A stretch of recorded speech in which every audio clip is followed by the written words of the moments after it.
You know the names, you've seen the plays, but what about the stories behind the game? Welcome to Honorable Mentions with Tanner Morgan and Quinn Carroll, two teammates turned storytellers, breaking down life, film, and everything in between. From locker room laughs to real world lessons, nothing's off the record here. This is Honorable Mentions. Morgan to throw, has time, lost one near side for Tyler Johnson. He has the catch at the 10, down the sideline, touchdown! What a play! He's got all the double, the one at the 10, turns it up 5, touchdown! Minnesota Golden Gophers!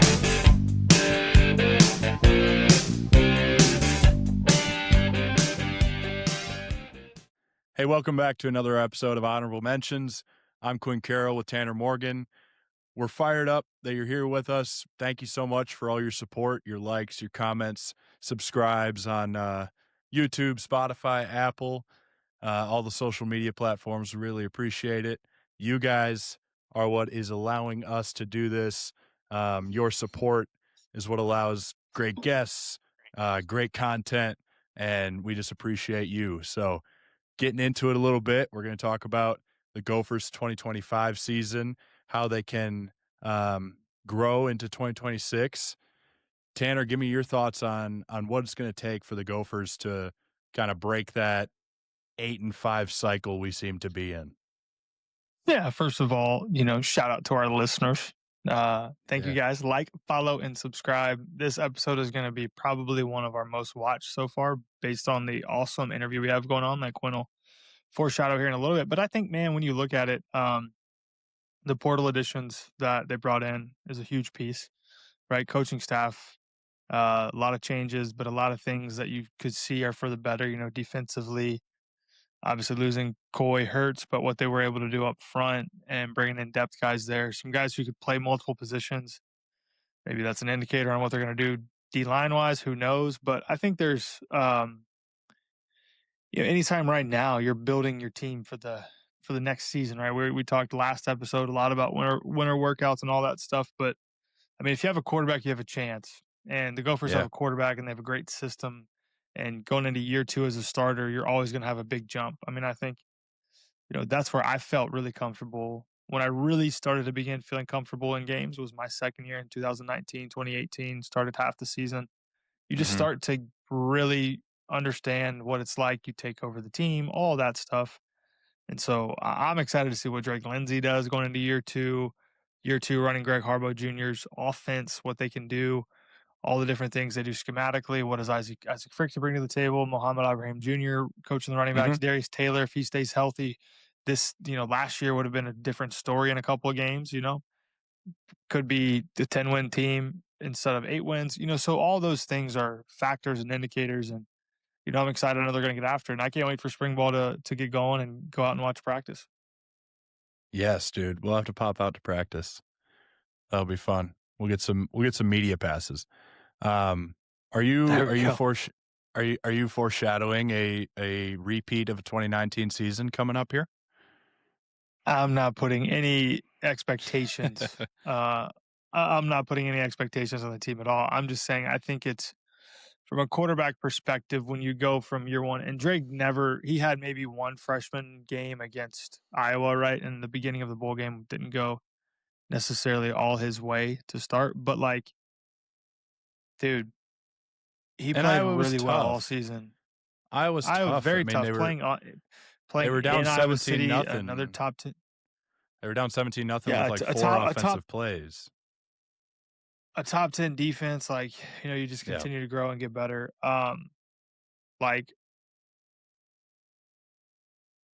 They added some weapons from the receiver perspective. Who knows what can happen? But I'm not one to put expectations on people. Who knows? They could blow it out of the water. Who knows, right? And we're getting into the media season, kind of after the national championship, and people start to just throw out stuff, and there's always takes that are wildly wrong on both sides of it, right? And so I don't think that's going to be kind of the path we start to go just in general for football, but you can look at who's coming in and what they're trying to do offensively. They have some deep down the field threats. Drake Lindsey has a phenomenal arm. Maybe that's something that they're trying to continue and get better at. But Yeah. anytime you have a quarterback go from year 1 to year 2, you expect to jump. And Drake Lindsey's baseline from year 1 was pretty dang good in my opinion. So I can't wait to see what he can do in year 2. No doubt. No doubt. I think those of us that were around the program, even for his true freshman year, seeing him ball out in practice was like, oh my goodness, this guy's going to be fun to watch in a couple years, and I can't wait for that. Tell the fans about the 2019 season, though. I don't want to leave that, Yeah. unmentioned. You went 11-2. What do you think was the differentiator between that season and, 2020 is hard season to compete in. Right. I know that was the next season, and then by 2021 you lose a few guys. But why do you think? Right. Why do you think that was such a successful season for the Gophers? Well, I think there's a variety of reasons, right? It was a player-led team, which I believe they have now. Yeah, And, Coach Fleck does a phenomenal job of equipping his players to go and lead and run a program. So we had a lot of great leaders: Carter Coughlin, Kamal Martin, Thomas Barber, myself, Tyler Johnson, guys up front, Winston Delata-Badir the third, Debo. So it was very deep in terms of guys who set the standard of what we were going to do. And then secondly, we were really talented. We had phenomenal players in the field: Antoine Winfield Jr., Jordan Howden, Sezi Odumoyo, Boye Mafe, Mo, Tyler, Rashad, and I'm leaving people out, Tea Time, Terrell Smith, who plays for the Bears and had a season-ending injury this year. There was a lot of talent on the team that and a lot came of continuity, on the offensive line. Yeah, and you have, dude, and from the quarterback perspective, I played well enough, and I had people around me, and I had a good year that year, but it was a deep team, and there was a lot of trust. There was a lot of things, and I think when you look at the first 3 games that we had to fight through, that helped us kind of lead into being an 11-2 team, because we almost lost our first 3 non-conference games to South Dakota State. Should have beat us. Fresno State definitely should have beat us. We hit a 4th and 13 to send it to overtime, and Antoine Winfield Jr. had a phenomenal play to end the game. Should have lost to Fresno, technically right on paper, right? But good teams find ways to win games. And then Georgia Southern, right? We had a 3rd and 30 on a 2-minute drive. We end up converting it, go down and score. Tyler Johnson has a great catch on a terribly thrown ball. So you fight through those first 3 games, and there's so many factors that you can put into it, and we could talk about it.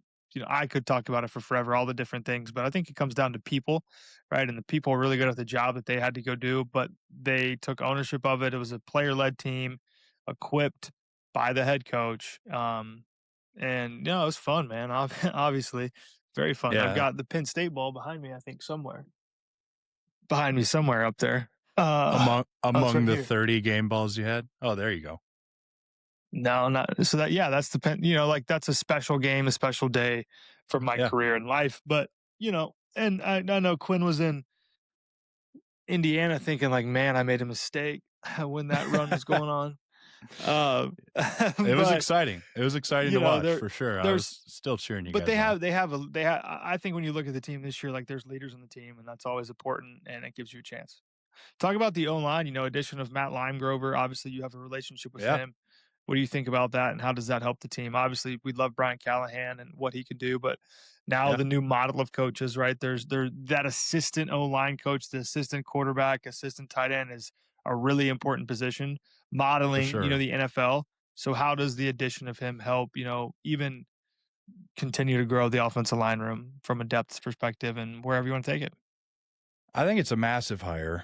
There are probably many guys applying for that job who don't have nearly the amount of experience that Coach Limegrover has at the position. I mean, he was the head O-line coach at Minnesota for many years. My older brother was recruited by Coach Limegrover and developed a relationship there. When I was coming out of high school, he was at Penn State with Coach James Franklin. And he has many offensive linemen in the NFL today because of his experience and because of the techniques that he coaches and just the way he goes about business. He's a relationship guy. He's not a guy to get on your ass too much. He really is great at building guys up. And obviously Callie is still the head O-line coach there, and he does a fantastic job, has many guys in the NFL also. But that sort of 1-2 punch of Callie and Lime Grover, I think, will really help with the development of this offensive line. And I think people are sleeping on that hire. He's a great person, great coach. And he has a lot of pride in Minnesota. When I was being recruited to Penn State, he was like, man, I loved my time in Minnesota. Still keeps up with the team. And That's I awesome. think he probably always wanted to come back, and here's his opportunity, and I know he'll make the most of it. So I'm excited for him, excited for the offensive line to see kind of how they receive him as the assistant, because he's got a big job to do. And I know he'll hit the ground running, and the guys will respect him and all the experience he has to add to that room and the development, especially with a transfer guy coming in, and some experience. Those experienced guys still have to get better in order for that O-line to be the best they can be. But from a portal perspective, what do you think? Like, do you think the Gophers should value more depth? Like, is depth more valuable right now than a top end talent? Or is top end talent more valuable? I'm sure it varies per position, but like for me personally, I think among the offensive line, finding depth guys that can plug and play if somebody gets hurt. There's always injuries among the offensive line, and we need people to step up and not lose a beat. You look at Trinidad Chambliss, like he was a backup to start his season at Ole Miss, and then he led them to the semis. That depth is crucial. Obviously, guys in the portal are not jumping in the portal to become depth players, but they're still crucial to the team. And I think, especially with the offensive line, that is something that is crucial. So what do you think on the Gophers in general, depth versus top end players? It's a mixture. I think when the portal first opened, that was where, we got kind of hit a little bit, was the depth on our teams, Mm-hmm. right? I think it was the twos, the backup nickel, those guys who are really important to the program, but weren't necessarily on, starters, left to go be starters at other programs. That hurt us, when I was there.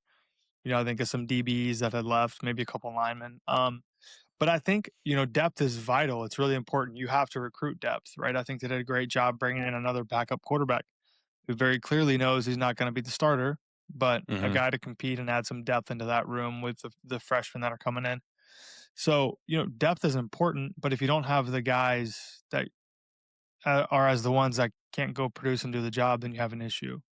And so I think Yeah. you have to value those top line players. Like if you don't have a quarterback, it's really hard to be successful. So, you're definitely gonna have to, flush some cash out to get a quarterback, but you have to make sure you have the depth there. I think about a D line, O line, even some DBs, right? Like if those places, those situations get down. Now you got the roster cap too, right? It's not like you can have 120 guys on a roster, and it's still more obviously than the NFL double, but Yeah. I think it's a mixture of both. You have to have the depth, but you have to pay the right guys. That's the Mm-hmm. formula of making sure you pay the right high end top guys that are going to go and produce and help you go win football games. Yeah, I think it's That's my formula, at least. but then again, like that's the problem with the portal today. Like when I left Notre Dame didn't want me to leave because I was a key backup. But in my heart, Right. I was like, I want to go start somewhere. And so I pursued that opportunity, and it worked out. But backup players are entering the portal to become starters, right? And that's happening everywhere. So all these teams are losing their depth. Guys aren't going to go to another spot to be depth players. You look at Dylan Raiola. He committed to Oregon, and then Dante Moore comes back.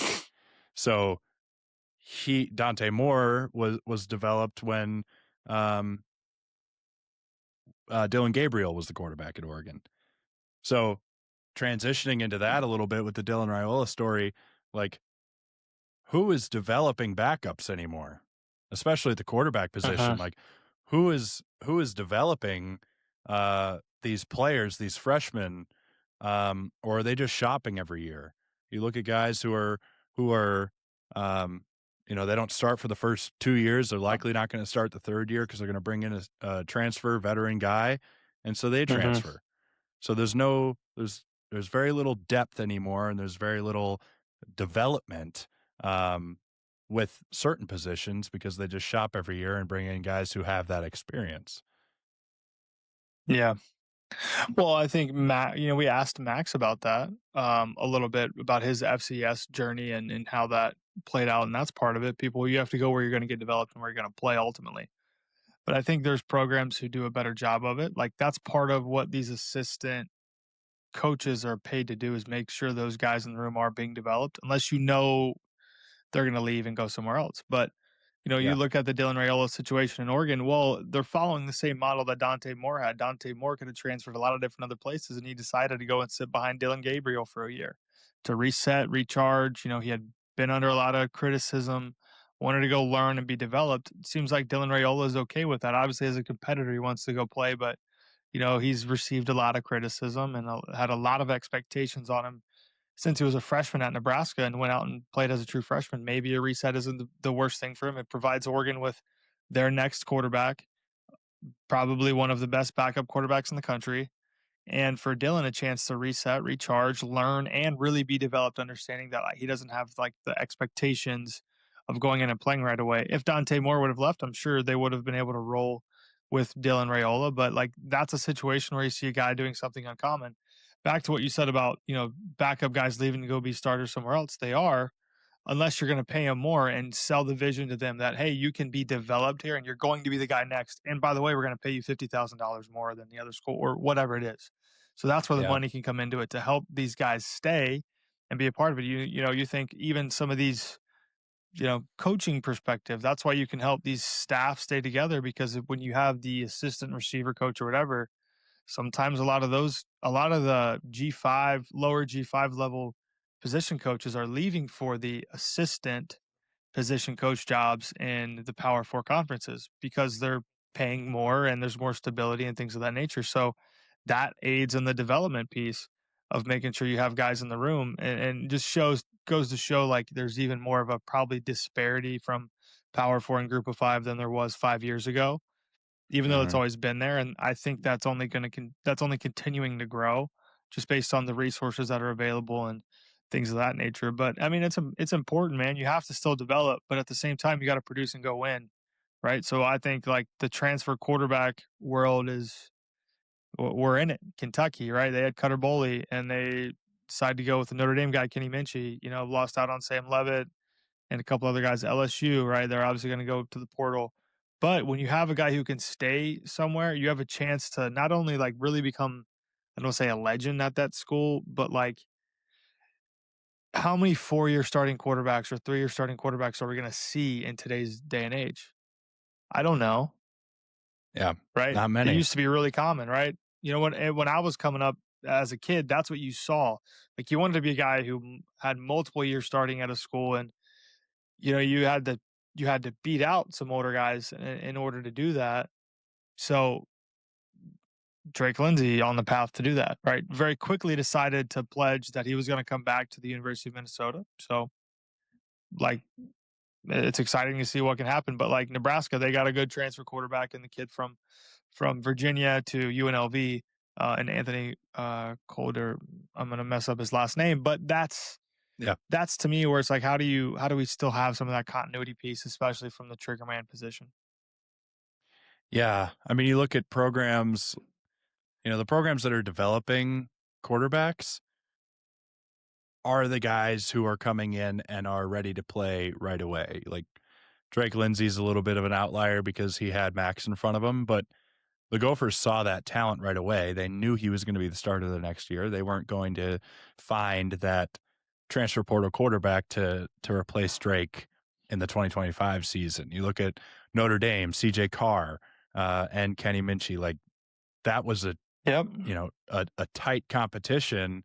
CJ Carr ended up winning the job and doing well this year, but they could have brought in another transfer. I mean, they had like 4 starting quarterbacks, a different starting quarterback each year until now, where CJ is going to hopefully be there for multiple years and find that continuity. But, I mentioned a guy like Trinidad Chambliss, another one like Charlie Becker, that wide out for Indiana. Elijah Siracco's down and Charlie Becker steps up against Penn State and balls out and pretty much wins them the game.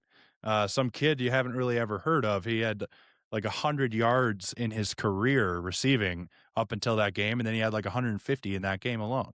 So having depth and developing those younger guys, or even bringing in transfers to be depth guys, is so crucial. And I think players are kind of missing that in today's day and age of college football. They're not valuing that enough, of being a depth guy, earning your stripes, playing when you have time. And if somebody goes down, you got to be the guy. You got to be ready to be the guy. And here came Charlie Becker, and now he's kind of their number 2 receiver. He's out there, hopefully going to make some big plays tonight against Miami. Staying on that. And he did, just one quick clarification. Charlie he had 30 catches and I think 600 yards, but still he wasn't like the bell cow.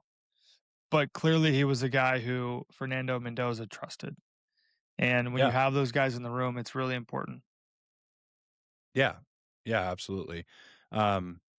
Staying on the Oregon track, since the last time we talked, the Oregon Trail. We're staying on the Oregon Trail? Yeah. Since the last time we spoke, Coy has committed to Oregon. Talk about that departure a little bit and what you can expect from him wearing the green and yellow. Yeah, I mean, I'll ask you, right? Like you played with him, right? You had the chance to be in the same locker room with him, and I think Coy had him and Drake, and Coy for sure was definitely like the emotional and face of the program. There was Coy Parrott's jerseys everywhere, the split jersey, all the stuff, right? Like he was it, and people could see themselves in Coy. The small town kid from Minnesota gets a chance to play for the Gophers, and he was so good that he turned down Ohio State because he was loyal and stays in.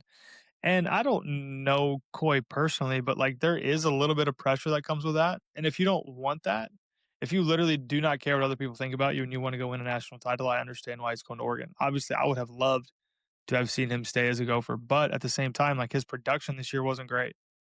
He did not produce at the level he should have, and maybe he was trying to do too much. He played well in the bowl game offensively for sure, but like he didn't have the year he wanted to have for sure. So there's an opening at Oregon. Oregon does a great job. I understand. I can get it why he wants to hop in the portal and try to go win a national title at Oregon, and I get that. I also don't like. Did he want to be the face of the program? I'm sure he had to like it. I don't know, right? I'm not going to make an assumption about it, but he had a chance to be one of the top Gophers of all time if he would have stayed here and played 3 or 4 years and had a lot of success. But if you have to look off of production over potential, his first year had great production. His second year, the production clearly wasn't there. So at the same time, Minnesota had probably a lot of capital invested into him. You would have loved. It's going to hurt to see him go making plays for Oregon. That's going to happen. But it freed up some money to go get other guys that are going to help the team develop. And if that happens, it's a win-win for both parties. I want him to go be successful, but like him, what did you think about it especially when you saw the Oregon thing? I thought he might have gone to Miami to be with Corey Hatherman down there, in South Beach, but Oregon, Dan Lanning, I can see that being a good fit, especially with kind of the safeties they had this year and how they like to play defensively.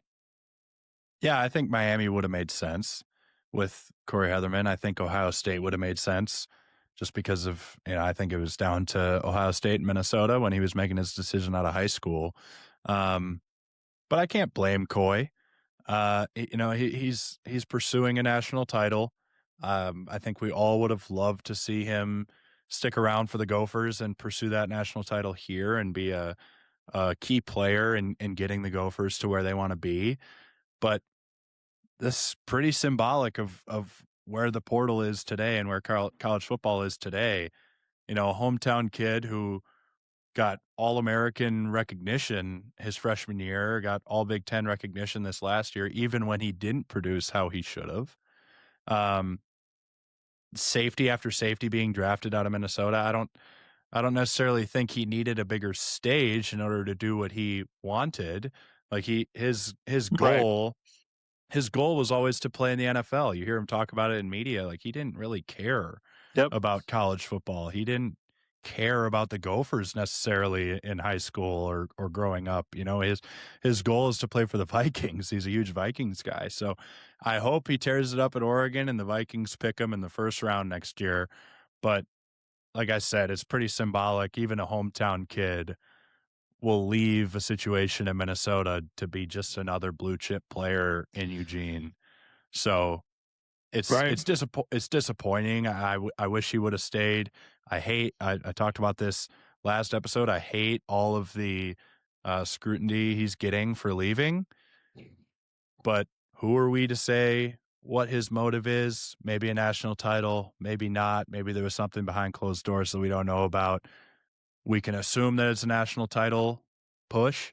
And I hope Oregon runs into the Gophers next year in the national title or in the playoffs or something, because that would be incredible.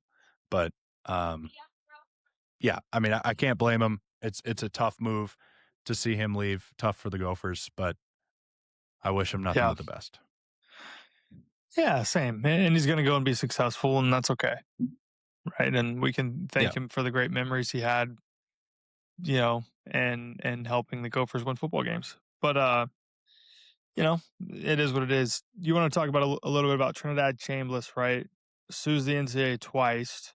The NCAA, in my opinion, needs to win. I think what Trinidad's group is going to try to get is, his package probably would have been around 4 to 5 million at Ole Miss, and they're probably going to go after that money, and they're going to try to get him back reinstated. There's apparently a lot of documentation, but like we can't just keep letting guys stay in college football for forever. Like we can't do it. It's not good for the sport. And they're changing the redshirt rule from 4 to 9 and setting things up for the long-term success, right? That's one of the things that people didn't like, right? You look at Indiana has a little bit of an older team that's playing, but they're not like drastically older, right? Some people made a big deal about that when they played Oregon, but their average player is only a year older than Oregon's. But like you're looking at two guys who played 6 years of college football. Yeah. Is having a bunch of 6-year seniors in college football the best thing for the sport? I don't think so.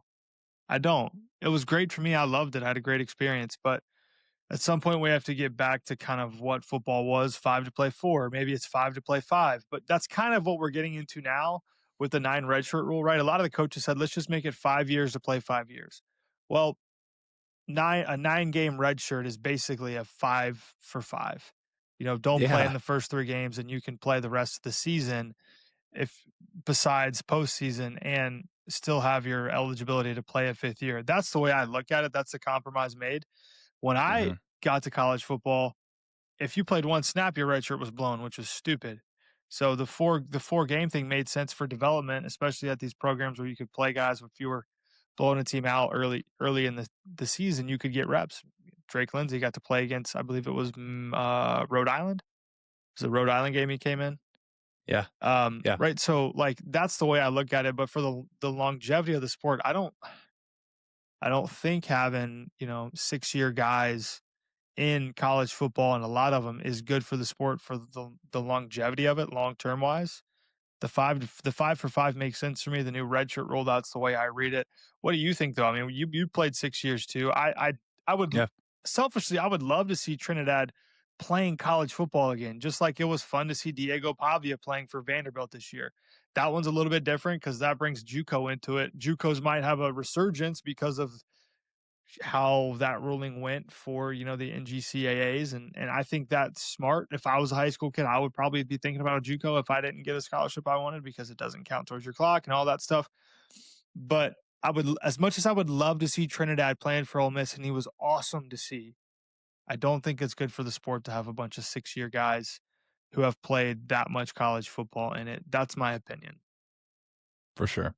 Yeah, the NCAA needs to win this. Otherwise, they'll have guy after guy, year after year, trying to do exactly what they're doing. Right. I was at the Division II level, or that I got an injury in week 10, especially now with the new redshirt rule. Like you start 9 games, you get hurt week 10, and then you just like milk that ankle injury for a couple games, and you get that year completely wiped from your clock. Like, I think the 9-game thing is crazy. Or if the 9-game thing counted, like this year wouldn't have counted for Trinidad Chambliss. I don't know if he played in those games leading up. Like he might have played in some. That's a good point. If he had a red shirt though, if he had a red shirt available, right. That's a good point. But there are guys who have multiple. See that and come back to it. There are guys who have multiple medicals. Like you get your one red shirt, and then you have multiple medical red shirts that keep bringing you back. If you play 9 games and get hurt week 10, is that a medical red shirt? And then you do that year after year just to extend your clock. Guys are getting older in college football. I was fortunate. My first year, I had a medical red shirt, and then my second year was COVID.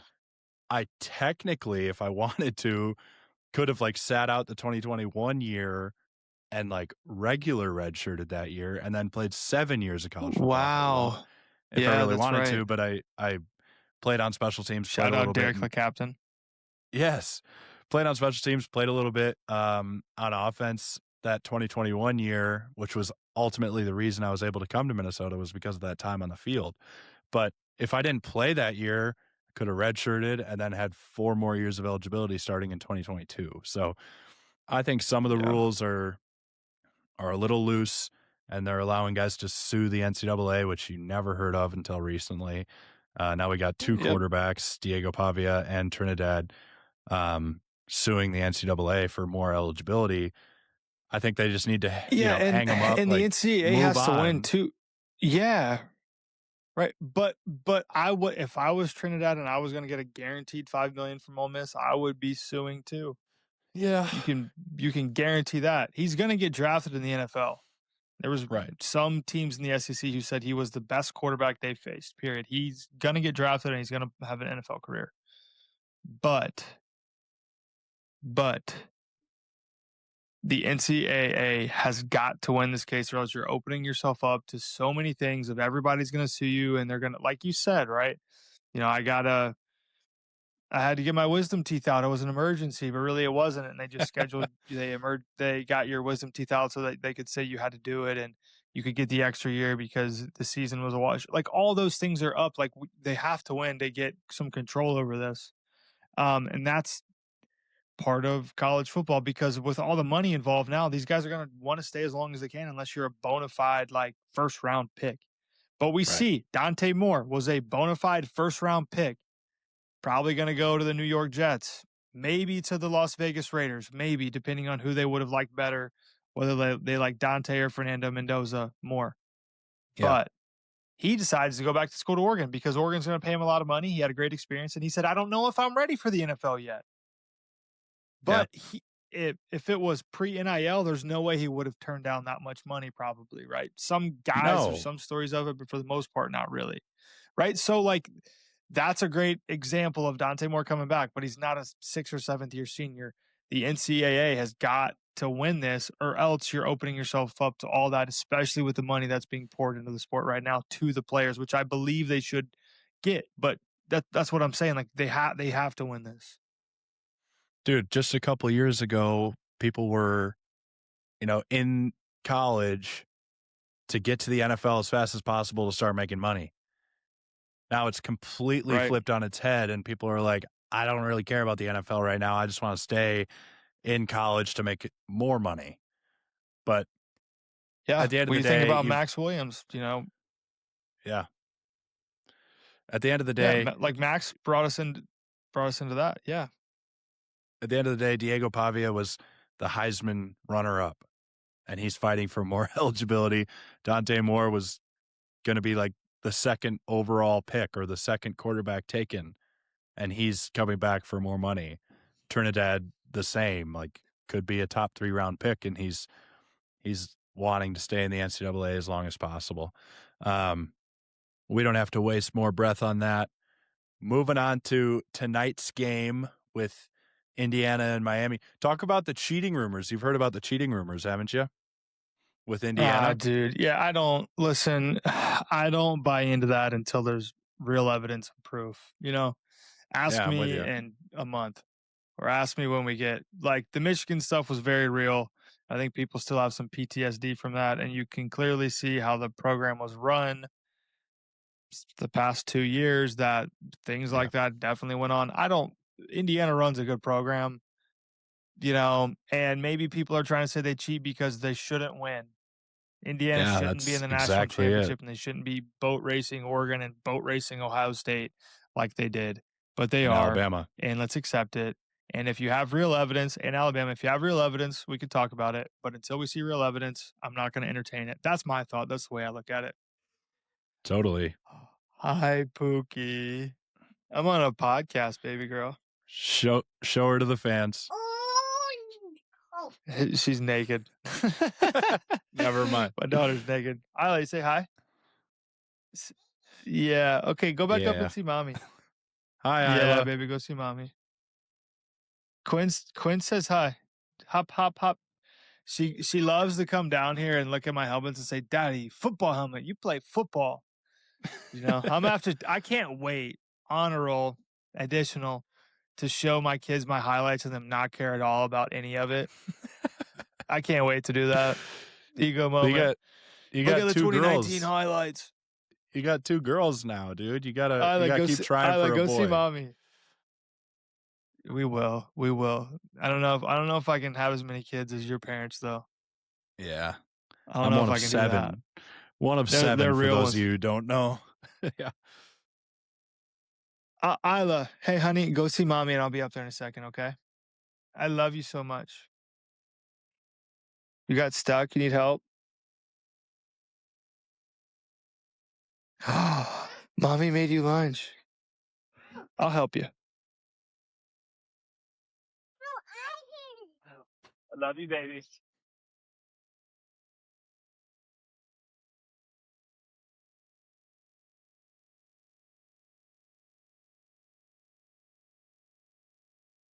I love it. I love that little girl. If she wasn't naked, it. I would have totally shown her to the camera. But all right, That's sorry about hilarious. that. We'll get back on track. I'll clip it a little bit, but I think that having that in there will be funny. Part of it. Yeah, I think it will too. But yeah, we were saying what do you think? The cheating scandal. We got Pat Coogan, right? We're Indiana guys.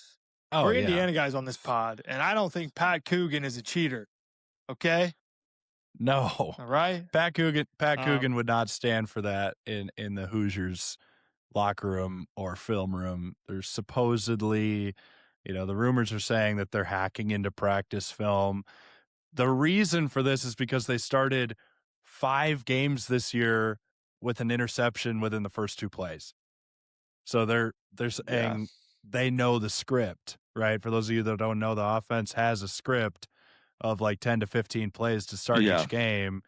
And so the defense is supposedly knows those plays, and they're jumping on the ball right away, and they get a turnover to start the game, which obviously swings momentum and sets them up for a big start to the game, starting fast. But I think it's like you said, it comes down to people thinking the Hoosiers shouldn't be winning like this, so they must be cheating.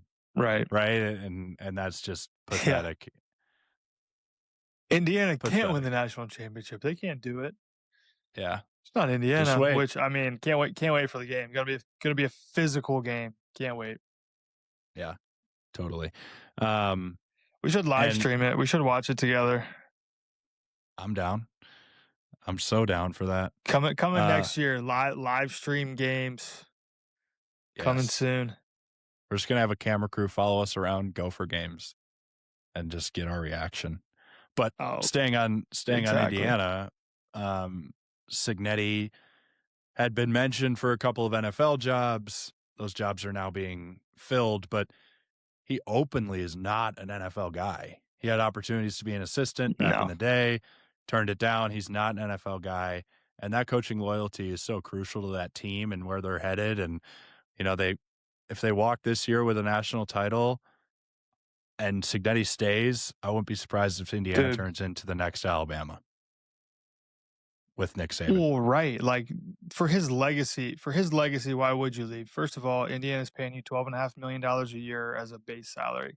So you don't need to leave for the money right now. Yeah. John Harbaugh got paid a lot of money to coach the New York Giants, and I bet the Buffalo Bills are wishing they could have had him right now too. They just fired Sean McDermott, which is crazy, but that's what happens when you have a quarterback like Josh Allen and you don't win in the playoffs, which is really sad because he's definitely a phenomenal football coach. But the legacy he could build, he seems like a legacy guy. If you could make Indiana into a dynasty, he's going to immediately be in conversations of this guy is a better coach than Nick Saban. He's already in that conversation. Which is crazy to say, right? Yeah, but like if he can turn Indiana and win 2 or 3 natties, like there will be legit real conversations of like people staking their claim that Curt Cignetti is a better football coach than Nick Saban and he is the GOAT of college football. Because what he's doing is so rare to turn Indiana around. He's not going to leave Indiana. Like he has Indiana roots. He coached at IUPUI, Uwe Pui, right? Like he turned down the top college football jobs immediately and signed a deal with Indiana right away. He's not leaving Indiana. He's going to build his legacy there and he's going to do what he's doing in Indiana. The only time he would leave for the NFL is if it was like a no-brainer job, but I don't think there's a no-brainer job for him. I think this is a story that we're watching unfold that is one of the most beautiful things and the craziest things we've seen in college football in a very, very, very long time, if ever. And we better make sure that we understand what's happening and witness it. And tonight is a great example to see that, right? I know this pod's going to release on Tuesday. So who knows what happened in the game? If you already saw it, you could have saw history for the Indiana Hoosiers, their first national title. Curt Cignetti, the turnaround of the Indiana Hoosiers being national champions, not in basketball, but in football, and Indiana now a football school. Or you could see Miami, the U officially being back with Mario Cristobal. I don't know, you tell us, but either way, it's exciting, and I can't wait to watch the game tonight. So I'm fired up for tonight's national championship game. Something big is going to happen. And we're recording right now, and maybe we'll drop a little live episode after. Maybe we'll be too excited and be like, Quinn, we got to get on the pod right now. Need a reaction. But I love, I'm fired up about it. But Curt Cignetti's not leaving. What I love about Curt Cignetti is he has adapted so well to the changes of college football. I mean, he's won everywhere he's been. Google him, you know what I mean? But even with the development of the development of NIL and paying players and transfer portal and all that, he still is mastering the process of getting teams ready to win and finding the right people and finding the people with the most amount of production and not necessarily potential, which you would think in a lot of cases, people are looking for potential to develop them. He's developing them, but he wants that potential, or he wants that production already. He wants that veteran player, which is why they're the oldest team in college football right now. But that's what I love about Curt Cignetti is he's a chameleon to college football and still finds ways to win, which is just so impressive. Nick Saban got out of college football when NIL and transfer portal really started to rear its ugly head. He got out. Right? Like he wasn't necessarily built for it. Curt Cignetti's built for it, and there will be only more changes to come with college football, and he'll continue to win. That's my bet. Yeah. Moving on to our last little segment here, unless you had something to say. No, I was just gonna say I know we're gonna talk about, the gap, but this interview we have with Max Brosmer, if you're a football nerd and you want to get into it, Max breaks some things down. That's awesome. His story this year is phenomenal. Highly recommend. Maybe you skip what we talk about. If you don't like listening to us, go listen to Max and what he had to talk about for an hour, just under an hour, because it's some really cool things. And we're really thankful that he came on. So go definitely check that out. A phenomenal interview coming up soon with the one and only Max Brosmer. But the gap in college football, good to elite. What do you think? I mean, we were looking at Indiana as proof, in my opinion, of what's happened, how that gap's been closed, of what other programs can do quickly. What do you think? Well, that was the concern, right? That was the concern with NIL and throwing money at players. And, yada, yada, yada. They think that the good teams or the elite teams are just going to keep getting better, and the good to average teams are not going to get any better. They're not going to get the top prospects. They're not going to have as much money to throw at players. But I mean, Miami, they have tradition, obviously, but the last few years haven't been nearly as good as like Alabama or Georgia or Oregon or Ohio State or Michigan. Like all those teams who got supposedly the best players or most money, even Texas Tech with the biggest wallet in NIL in college football today, they got boat raced in college football playoff, like completely boat raced by Oregon. So, I think that NIL, you would think that it would make those elite teams even better, but I think it's allowing teams like Indiana, like Miami, to kind of surge, which is so exciting to see. And you see teams like Michigan fall off. Obviously, they had a coaching scandal, but teams like Michigan falling off, paying Right. Texas Tech players the most of any team in the country, and they can't quite do it. So, what do you Yeah. think? But they're a Was playoff that a team. concern? They're a Yeah, playoff team, I think no doubt. I think it closed the gap, right? The SEC, it's been really good for the Big Ten, clearly, Mhm. right? SEC is still great, obviously, but I think it people would say, well, now it's just legal and the SEC's always been doing it, whatever, that's a whole other podcast and discussion and conversation. But it's cool for me. I think it's good for the sport that you have teams that aren't winning it every year. And it also is important to make sure that you're using your finances well and you don't have donor fatigue, and you can, you got a guy like Mark Cuban who says, hey, whatever it takes, we're going to step up as Indiana fans and boosters and make sure we can pay the guys that need to happen, because this is awesome. And winning cures a lot of things, and you have to do it. So I think it's definitely closed that gap a little bit. Mhm. But everybody has money now, right? With the rev share coming into play. Rev share is different in the area of than just NIL. So you have rev share and the third party, and the third parties where you can use boosters and other businesses and whatnot to help guys make even more money than the rev share, the 20, 22 million, whatever you get, whatever it ends out. But I think it's good for the sport that you have other teams who are successful in winning.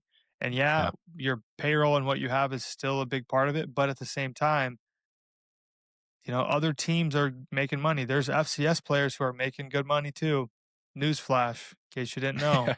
But there's also D2 players who are transferring into Big Ten schools who are, receiving a pretty good compensation for a multi-year package deal. So I think it's good for the sport. I love the fact that we've got Indiana and Miami in the national title. And I'm excited to see the landscape as it continues to turn out. And hopefully, Minnesota even gets some more money involved from boosters and the Big Ten in general. So I don't know, man. I like it. I like Indiana being in the Natty, obviously for our guy Pat Coogan, and for the conference as Big Ten guys. Right? This is if we're biased at all, this is a leaning Big Ten podcast. Sorry, not sorry. I'll come out and say it. We're Big Ten stands over here. So I love it. Can I give you a dishonorable mention of the week before you can Please. close this and highlight Max again? Yeah, I love them. Part of Pro Minnesota Athletics, we have a developmental off-season program called the MFA Minnesota Football Academy made, and we played in a 7-on-7 this tournament. And I coached one team as offense coordinator. How'd you do? 0-4. Now we could have been a lot better. I learned a lot of lessons. And our other teams did really, really well. I'm super proud of the guys and what they've done. But I told the guys, I said, guys, the last time I coached officially, I was an assistant in the Big Ten, and I turned down a really good opportunity.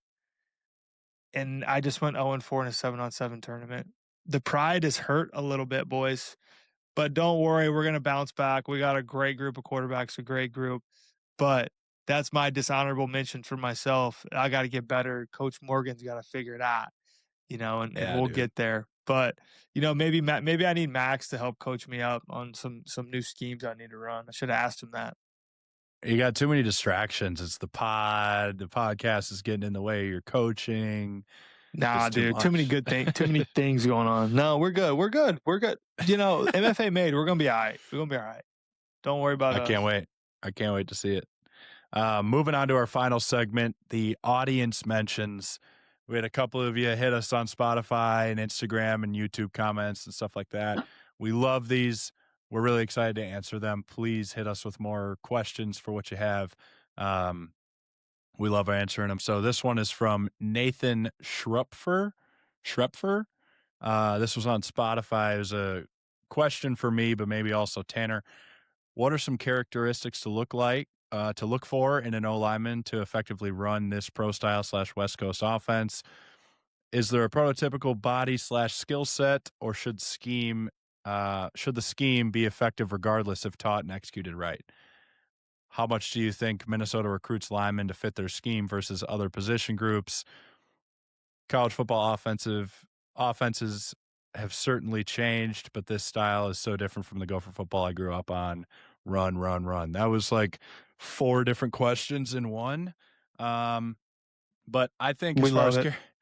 I think as far as characteristics go, Callie does a great job and the whole staff does a great job of bringing in athletic offensive linemen who are also big, right? Like not too often do you see many offensive linemen come into Minnesota who are the skinnier athletic guys that they strap a lot of weight on to grow them into a Big Ten offensive lineman. You need to have the size and the measurables, but certainly need to be athletic enough to run this offense. So I think they're doing a great job, but to answer your question, the most effective body style is those guys who are bigger with great feet that can pass protect for guys like Drake Lindsay and can run the ball. They're looking for tenacious guys who are great and run, and those techniques can be taught, right? Like coming out of high school, there's a lot of kids who don't necessarily know how to pass set. They run the ball pretty much exclusively in high school. I was kind of one of those guys. We passed the ball a little bit, but it was mostly running the ball. So finding guys who are coachable, finding guys with a good body type who are lean, not too big, with good feet that can be developed. And I know for the Gophers, it really comes down to character. So finding the right guys to fit the program, fit the culture is so crucial for that team. What do you think, Tanner, as a quarterback who had a couple of great O-lines? I think it's a good question. I think it's a good question. I think they're always fitting for culture fit, right? And that's important. That happens everywhere. Like, do you fit what we do here and who we are? Because we're going to spend a lot of time together. If you're miserable, it's not going to work here.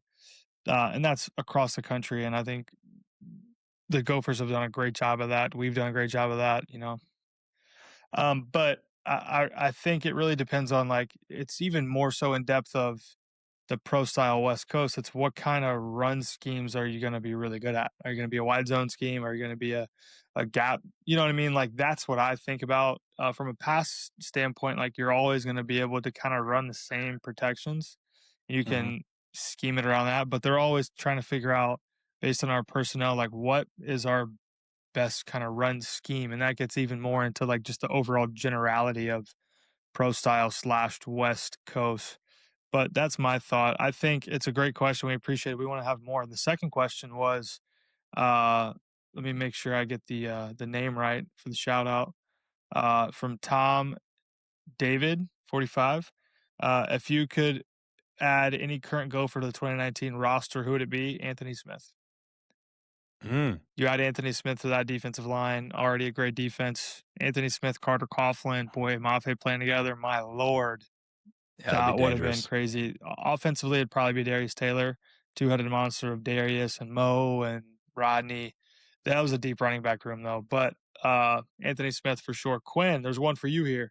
Okay, Yep. and I, as a guy who submits 2 honor rolls, I understand people who like to submit 2 questions. I rock with it. Just make sure it's not a whole page long. You guys are doing a great job, though. For Quinn, what do you think was the Achilles heel of the run game this year, as it wasn't the best for Gopher standards? I think it comes down to continuity with the offensive line, right? Like we had 4 starters leave in 2024. myself being one of them. So they had to really find a way to catch up in the offensive line room and be ready to have a dominant run game. It's not going to happen overnight. So call it the Achilles heel, call it whatever you want. It's a great question, but I think it comes down to the offensive line not having many snaps together, a lot of new faces, a lot of new starters. But I think you can bank on a great run game coming up this year. Hopefully Darius Taylor stays healthy.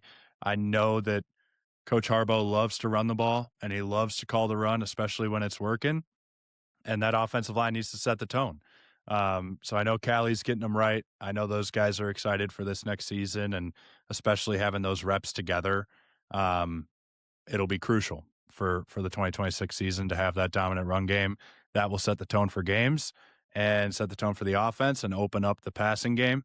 So with these guys coming back, with the continuity up front, and allowing for more consistency, just more domination up front is what's going to be the difference in 2026 versus this year. But great question. Yeah. Sorry. Great question. Really is. No, you're good. I was just going to say with that, remember, we want your feedback, and even more so that could help us like, follow, and continue to subscribe and share the word about the Honorable Mentions podcast. And you have upcoming one of our favorite interviews so far, future recurring guest Max Brosmer on the podcast. Thank you guys for tuning in and listening, and go and make sure you give Max his flowers. And we had a thing at the very end of it. We said, go stream his song. But I also want you to go buy a Max Brosmer jersey just to show some respect to our guy. Thank you guys. Like, follow, subscribe. Quinn, what else you got for us? No, you hit it. You hit it. Appreciate you guys. Thanks for tuning in. We'll go to our interview with Max now. We're super fired up for it. Like, follow, comment, subscribe, do all the things out on all platforms. Thank you. Hey, welcome back to the Honorable Mentions podcast. I'm Quinn Carroll with Tanner Morgan. We got an awesome guest here today, Max Brosmer, quarterback for the Vikings. He needs no introduction, so I'll save his background for him to explain a little bit. But we're fired up to have him. Max, thanks for joining us. Thanks for having me on, boys. Yeah, of course. So great to see you here, Max. Oh man, I feel good sitting here on this Zoom with you guys, whatever platform this is. Yeah, Riverside. Yeah, we're Riverside. Shout out Riverside. Okay. We're Riverside. big Max Brosmer guys over here, though, obviously. Huge. Our first guest was Drake Lindsay. He talked about you a lot, and I thought it was fitting. Thought it was fitting to have you on since the season's wrapped up for the Vikes. But just getting into it a little bit. When we were at the U, or when I was at the U playing with you, Tanner was around a lot. We got to see your process kind of in action. And whenever you hear KOC in the media, guys are always talking about your process. You're always the most prepared guy on the field. So talk a little bit about that. What, instilled that in you? What people in your life kind of helped you grow there? And how has it changed since being in the NFL? Yeah, I think process is like you create a foundation and structure for yourself personally, just in life in general. And I feel like when you can stick to something that you can have faith and you believe in within yourself, that will get you to where you want to go. It's really important to have that foundation, because there's so much that's pulling you away from goals in life, goals in your career. But when you have people around you that you have created your own circle, right? That you can have, hey, how can I adjust my process? What are some things I can add or take away from your point of view, and then stick to that. It's really important. So, my family's always been extremely, they've been part of the bigger reason why I feel like my process has continued to grow and evolve. And I think they've instilled that. I have like an OCD about time. Like I am always the first one where I want to be for the most part. Sometimes, Walter Rouse will beat me in the locker room at 4:50 in the morning. Sometimes he'll get me, or a couple of guys. I'm very OCD about time, and I feel like that's something that has gotten to me to where I want to go, or to where I am now in general. I think when you stick to what you say you're going to do, it typically ends up pretty positive for you. And when you go from college, from New Hampshire to Minnesota to the NFL, your process is continuing to evolve and change. And if you just have one the entire way without trying to tweak it, you can start to digress from whatever your goal was originally. And so I feel like each spot I've been to, I've tried to incorporate something different.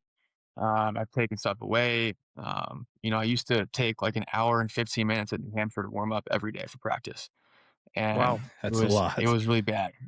What do you It was how long do you warm up for now? Quarterback nerd in me. um right now my warm up, I try to get into the weight room like 45 minutes before practice. But the hour and 15 was me on the field before practice. Oh And I had wow. to I had to change meeting times at New Hampshire because I'm like, hey, I have to do this and this before practice. And like I wouldn't let myself say that's too much. Like I would just go do it. And again, it became a lot. I went to Minnesota and like I'd have to tell Coach Harbaugh like, hey, I need this much time before, I go, I go out on the field to warm up. And we Did changed that that hour around and I go to 15 like, did that hour 15 continue yeah, at it the U, or changed. did it change it at the No, Vikings? it changed. It changed. At the U, like I remember sitting down with Coach Fleck, and like just craving information about how I can shorten up like my mental and physical prep for practice. And we sat Mhm. down in his office and we wrote down everything I did from like, throughout the season from like Friday morning to, before the game. And like we wrote it on a piece of paper and we crossed off things that I could get rid of if time didn't allow for. And so like if Mm, we were 20 minutes late to the Illinois game in Champaign, which we were, I Yeah. could cross off the thing before the game that I could get rid of part of my warm up and be mentally okay with it. Cause it's ultimately just a mental thing. Like dang. me doing 10 more band external rotations is not gonna dictate the result of the game. So that's the mental, like the OCD part of me that I've continued to work on. Let's stay here for a second because what you're talking about, like I'm wired a lot the same way. Like it's hard when you have a routine in a system that if you don't hit it, you don't feel prepared, right? So like, when I was there, I had 10 minutes to warm up. Yeah. Thanks, Coach Fleck. Kirk Soraka went long in his meetings, and Yeah. I didn't have quite the leverage, uh, or understand like what I needed to do. But what you're talking about is not letting your routine become a god, but still having a routine and a plan, even if things happen. So you're pre-deciding, right? Right. Is what I'm hearing. You're pre-deciding what you're going to kill out if time doesn't allow it. Right. That to me, like, just shows the expertise that you have in understanding how detailed you are in your process. And that's how you go from, 2-star to balling at Minnesota to, starting in the NFL as an undrafted free agent, which I don't think people understand how difficult that is. Hmm. And, you immediately stepped into that building and knew that you belonged and did it. So I think that's kind of what you're talking about right now, a real life example for any high school player, anybody in general. Don't let a routine become a god, but having pre-decisions on what you're going to take out. That's beautiful, dude. That's right. I'm learning. I'm over here taking notes. Yeah. Yeah. There's times when I feel like it's become a burden, but also times that, I look back and say the reason that I'm here is because of what I've been able to hold myself to every single day. So You scratch off that 30-minute dump in the locker room. That wasting yeah, no, wasting that too has much to stay. time pregame. That has to That has stay. to stay. No, that has to stay. That's like if I was not gonna do any warm up, that's number one. That's awesome. Talk about pressure a little bit. Like with your process, with your preparation, you might feel a little bit less pressure on yourself, or even in the heat of the game, because you've been there. You've put yourself in that position. So, um, I know it's never bothered you as a competitor. You want that, but kind of walk us through some of maybe your biggest pressure moments, and how you attack those, whether in college or this past season. Yeah, it's an interesting topic to talk about when you talk about pressure within, football in general. And, you know, one of the things that stuck with me throughout college, and this is from, this is truly how I felt. And I think that you look at pressure in a way of obviously you've heard of like, pressure is earned. You put the work in to earn the pressure because you've earned the spot on the stage. Hmm. And you talk about what Coach Fleck talked about at Minnesota about pressure just being an external like factor that you can either allow to affect you or not allow to affect you, and it's a choice. Because there's always pressure.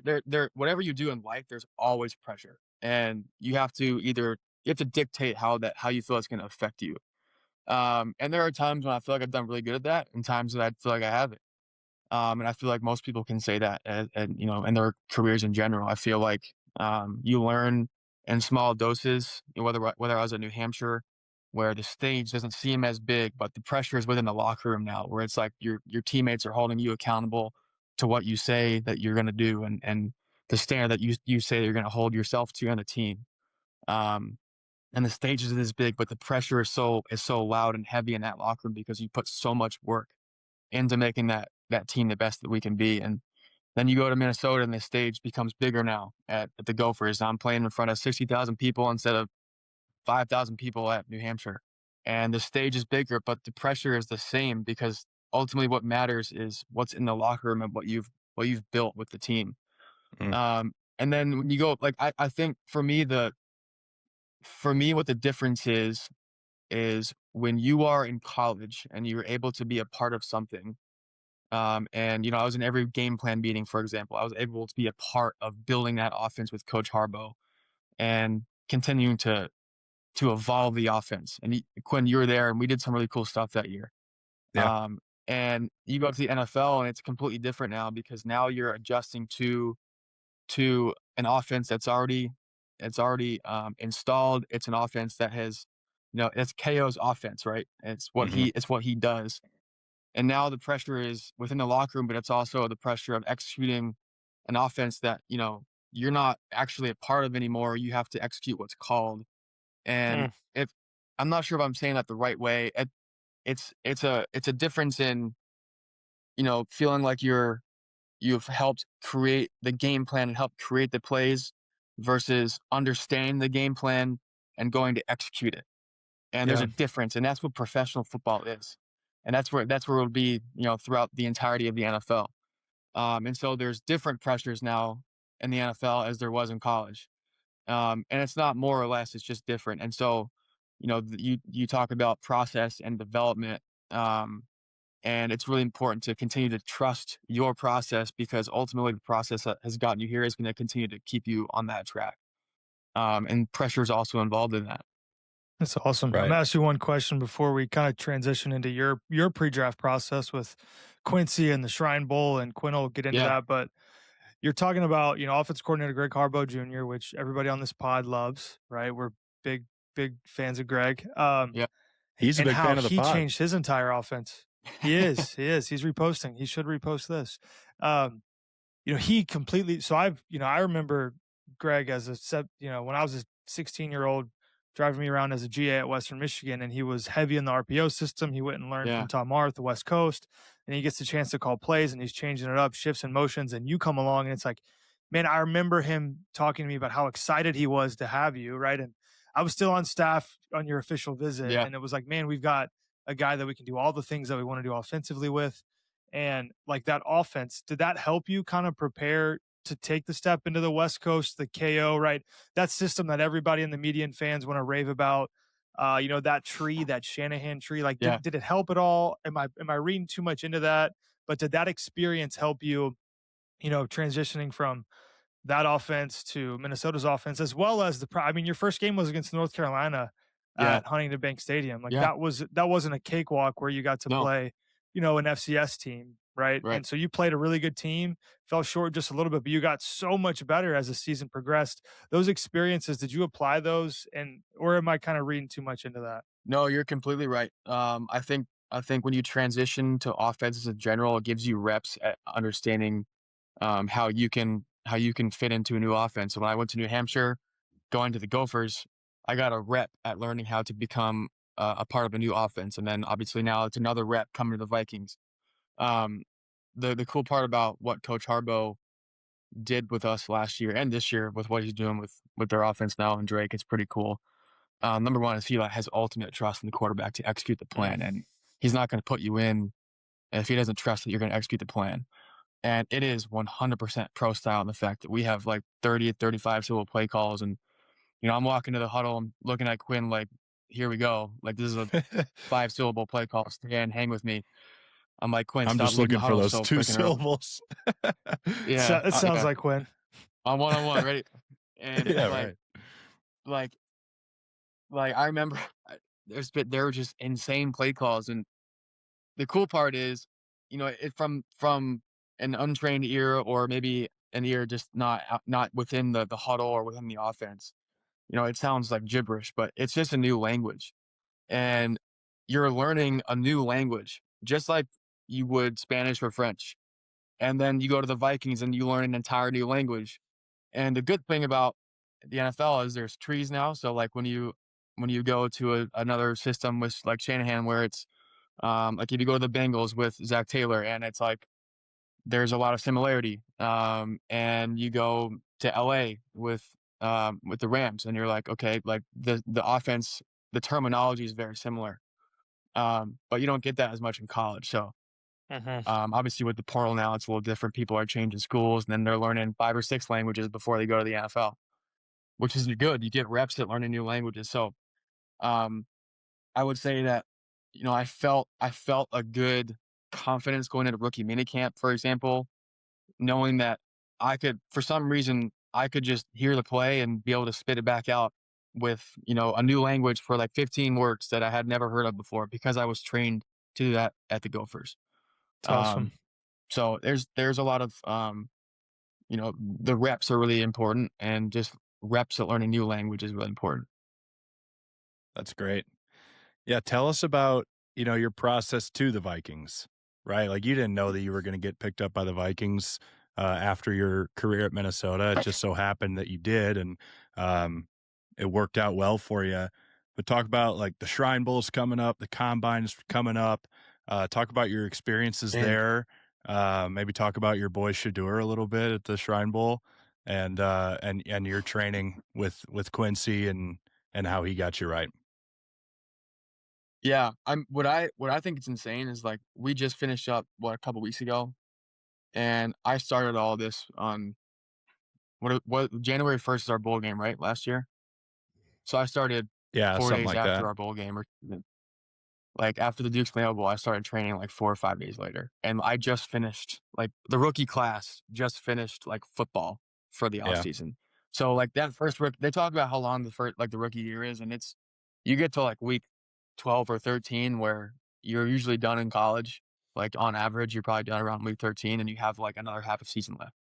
And Yeah. you're like, oh my Lord, I gotta hunker in. I gotta hunker in and keep doing this. And it's a mental challenge. It's a great challenge to continue to train your brain, your body to do that for a long time. So, for pre-draft, Shrine Bowl, Combine, and then getting into the draft. I mean, it's a really mentally taxing point in your career, because you're kind of like in between jobs. It's like, am I going to be able to continue to play? I believe I'm good enough, but like, are these people going to see the same thing where I can go continue to play at a high level? And um, you have to attack every single day throughout pre-draft with that mindset of like, I'm going to put everything I can into this. Because why not? Like I have the faith that I can do this. So I'm gonna put my my money where my mouth is, and continue to work and grind. And it's a long period. You get to then you're hoping for the next thing to happen. So you're hoping for like the Shrine Bowl invite, for example. You're hoping for the Combine invite, and it's all these little Yeah. benchmarks that you've created for yourself, throughout the off season. A lot of guys don't get to go to the Combine or get to go to a bowl game, and that's just a longer time they're training, by themselves to continue to get ready for the NFL. And it's so difficult mentally.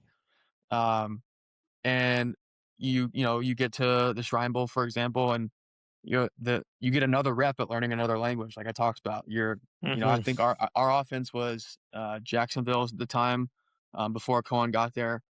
And so learning what an NFL offensive system sounds like is really important. And that's what we got in the Shrine Bowl. And you learn how to throw to guys and compete with guys that you haven't had any reps with. And that is what the NFL is too. You walk in to OTAs and training camp, and you haven't thrown any balls to any of these guys, but you're expected to go execute.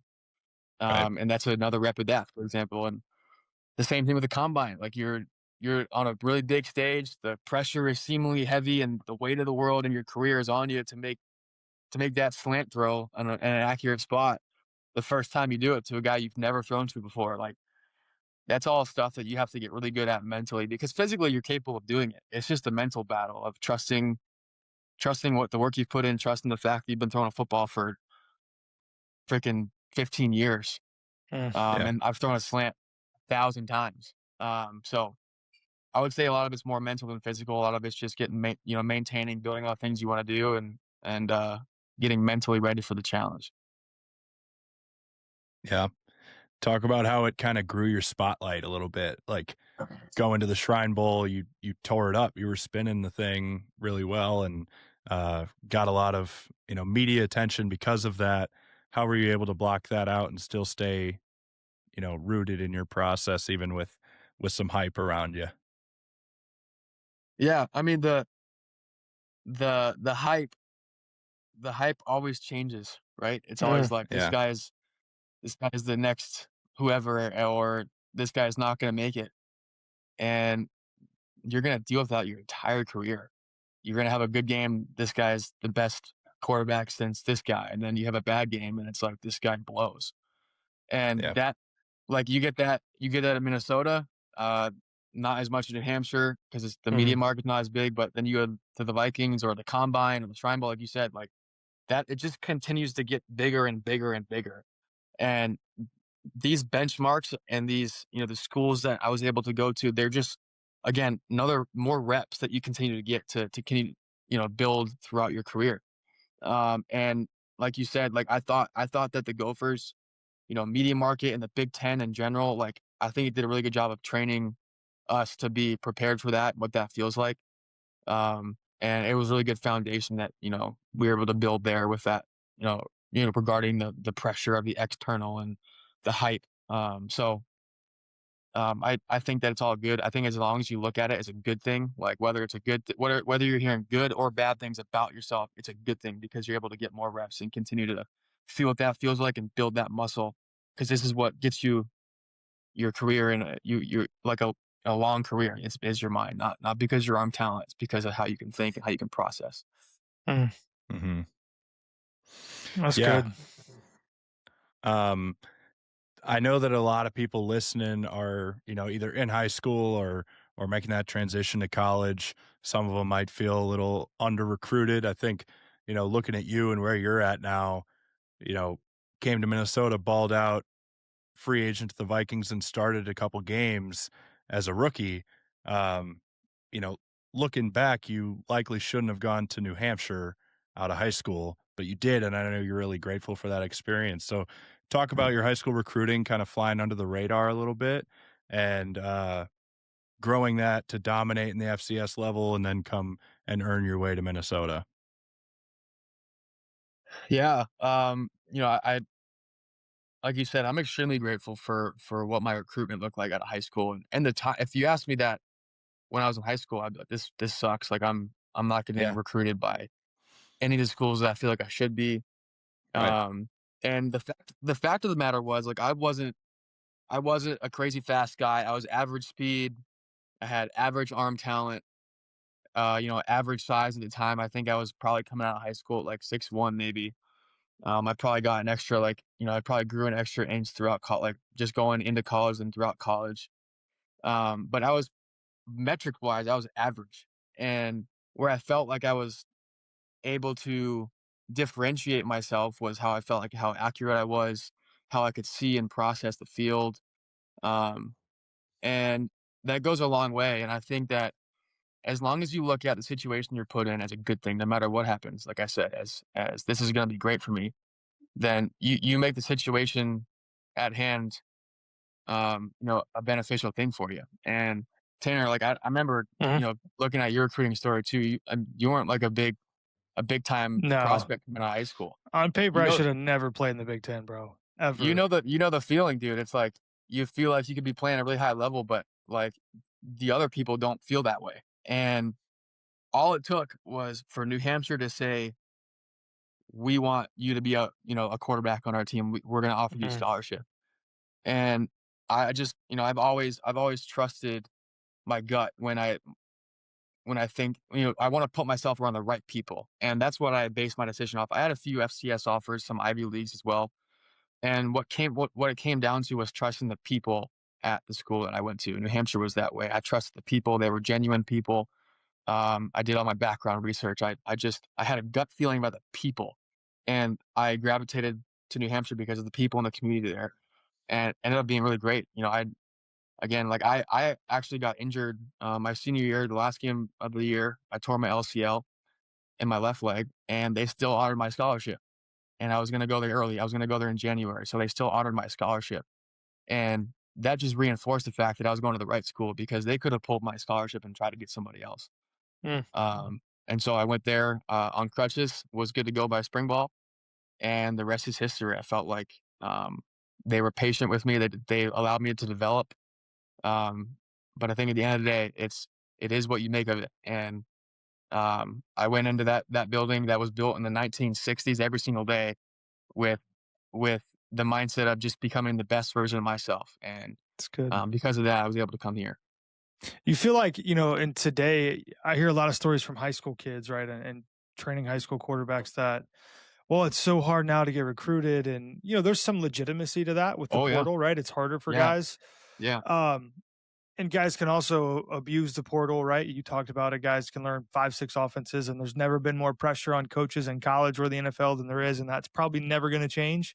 That pressure is always going to be there every year in, year out. You right, produce or, the conversations that have to happen. That's the hard part of football. But I remember, you got an extra year of eligibility to transfer to the U because of COVID, right? right, Correct? yeah. Right. And you use that and you use your experience at New Hampshire. What would you say to, I'm going to ask you 2 questions here. What would you say to the high school quarterback who feels like, man, maybe I have to go to a lower level to develop, right? Because there's guys now, that I talk to thinking maybe I go FCS. I just need to go somewhere to play, be Yeah, developed, be coached, and then I can go, right? There's a tight end from UMD Duluth going to Northwestern, right? yeah, Who has a chance to be really successful. You hear about those stories all the time. that's exciting. I mean, you're a living example of going to FCS, making the most out of your opportunity. Transferred probably, that was hard for you to leave New Hampshire Oh at the yeah, time, but you did what was best for you. You left in a great way. Everybody was behind it and you went and made the most of it. Like, what would you tell to the high school quarterback who's struggling with that right now? Like, man, I feel like I should be getting looks in the Missouri Valley, or I feel like I should be getting looks in the Big Ten or at yeah, least the G5, but they're just not coming. Like, what do I do? And then secondly, you can follow it up with after you made that transition into being a Gopher, got the M behind me. Quinn's got the M never comes off hat on right now. What is your favorite memory of all time as a Minnesota Golden Gopher quarterback in your year starting and leading the helm for the Gophers? okay. Love that. Love those questions. The first one is, um, I think the fact that, like you said, that there's a lot of added pressure for the FBS now because they're making all this money and it's like a 1 year, like they're trying to get 1 year players to come in Mm-hmm. and do what these teams are doing, where you got 1 or 2 years to do as a coach, or otherwise you're out. And there's no Mm-hmm. development at all. Like you're expected to come in and be the guy right away. And what you get at the FCS level is you get to develop and you get to make mistakes. You get to fail and you get to come back and do it again because there's not that same financial pressure, business pressure as there is in the FBS. If I had to do it over again, I would do the exact same way. Mm. I don't think that obviously I think there's a piece of it that things happen the way they're supposed to, and you have to trust that process and just trust that you're making a decision. You make the decision within your heart, within the people around you, but you have to trust that process because if you try to control too much or get upset about the outcome in the moment, you start to lose track of where you are on your path. And for It's me, good. I look back and I was upset about the fact that I didn't get an offer from North Carolina. That was where I wanted to go to school, was UNC. I had Coach Heckendorf. I think he's at Ark State now. But I felt like I had a great connection with him, and I loved Chapel Hill.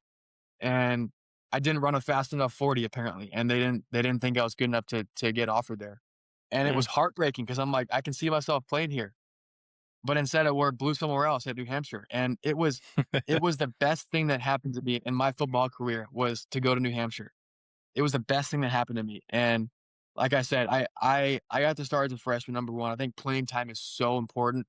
You get experience in football in general of just getting on the field, getting reps, communicating with people, getting put in situations where you're down by 3 scores. You got to know what it feels like to come back and win that football game. You don't get to do that on the sideline at Tennessee. Like, you can watch it, but you're not actually in there. If you're at an FCS school where you get to come play early, potentially, you get to have those reps, and then you get to apply those reps to wherever you go after that if you have the opportunity to go somewhere. I'm a huge, like, I get really passionate talking about that because I'm a huge advocate for that. People are it's tough now coming out of high school, like, oh, I want to make $400,000 and go play quarterback here, or go make 200 grand playing here, whatever. Like, we didn't get paid coming out of high school. Like, we got scholarships, and that was the coolest thing ever, was we got our college paid for. And so it's, again, I get passionate about it because it means a lot to me. And, if I had a kid who's playing football and he had a decision to do one thing or another, I would tell him to go play early and go play at an FCS school where the people feel right. Good. And then to answer your second question, I have a couple favorite memories.